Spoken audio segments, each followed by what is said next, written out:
Twitter controversy continues. In the last 3 weeks, the social media site has seen mass layoffs, a new subscription policy, and an exodus of advertisers. And now owner Elon Musk is telling employees right now the possibility of bankruptcy not off the table.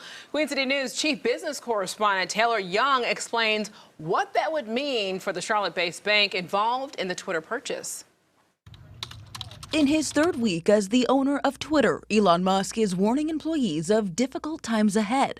According to Bloomberg, advertisers account for 90% of Twitter's overall revenue. But since Musk's takeover, Twitter has received backlash for a surge of hate speech, causing a wave of companies to pull their ads. This is something that businesses and companies would want to presumably withdraw from, because that type of divisiveness and uncertainty is not conducive to most company cultures. On top of companies purposefully pulling advertisements from Twitter, others may not have an option due to the current state of the economy.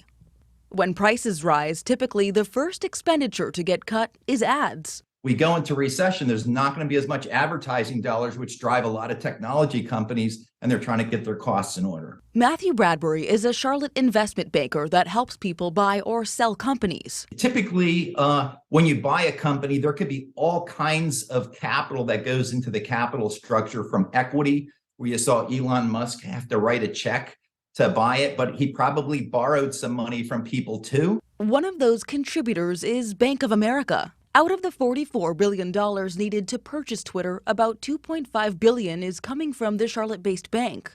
With a potential bankruptcy on the table, we asked Bradbury what that would mean for the bank. Depending on what's in their documents and their agreements, some folks are going to have a first priority of getting capital and cash flow if a business can't make its obligations.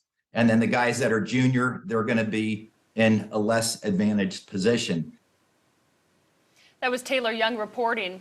Embattled cryptocurrency exchange FTX filed for bankruptcy protection this morning following its collapse this week. FTX Trading said its CEO and founder, Sam Bankman-Fried, has resigned. The company agreed earlier this week to sell itself to bigger rival Binance after experiencing the cryptocurrency equivalent of a bank run, but the deal fell through. Customers fled the exchange after becoming concerned about whether FTX had sufficient capital.